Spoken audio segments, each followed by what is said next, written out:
this video, I'm going to make some synth pop like I always do. You know, I love ambient music. It's going to be more on the ambient chill side. Of course, the drums and things like that is going to be more catered towards the pop sound. For the BPM, something between 120 and 140 is pretty good. I went 136. And this is the synth I'll be using for like pretty much 90% of the sounds. So it's more kind of catered towards that vintage 80s sound. Now let's get it started. I wanted the chords to be very plain, so it's just 2 chords, and I have an E minor then a D major chord. And then for the preset, I'm using Miami Vice strings. This is a kind of sound where I can just listen to over and over again because of the simplicity of the chords, how big they sound, along with the actual sound itself. And it really just set a good foundation for the entire beat in my opinion.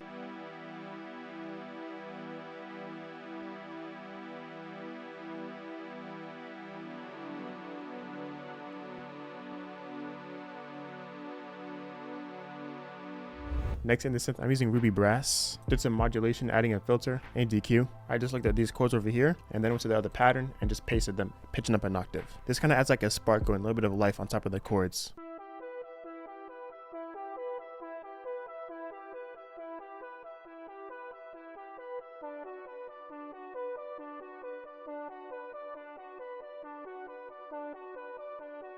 Next I have a lead. It just goes down the scale, so it's more on the chiller side. Has a bit of a rougher texture, so when you hear it in the entire mix, it just pops out better. And to make it pop out even more, I paint it to the left.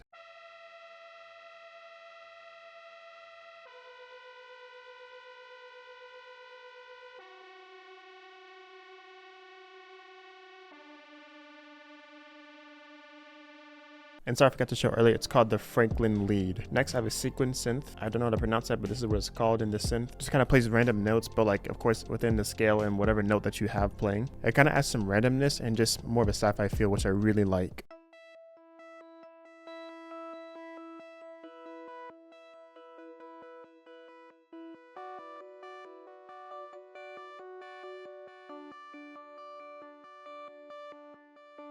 In my opinion, when you're using sounds like this that's very like kind of random or has like a lot of stuff going on, to make it really sound like more just bigger, hit this button over here. That kind of makes it more stereo. And if you have any kind of automatic panning kind of VST, something like Pan Man is pretty nice. Or if you don't have the money for it, you can use Pan Flow as well. This is a free VST and it's very useful. We're finally using a different sound by Analog Lab Pro. I'm using the bass called Dark Reese. Just have an E, F sharper than a D. I normally always follow my root notes no matter what the bass is, but for this one I have F sharp instead of just D all the way, just to have it sound more different.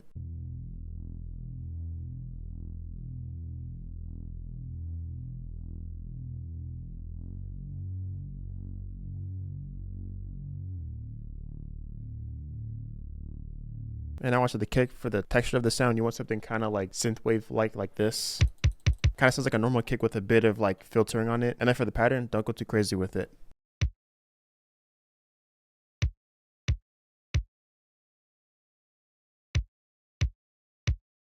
Next I have 2 snares. They both have the same pattern, just different textures.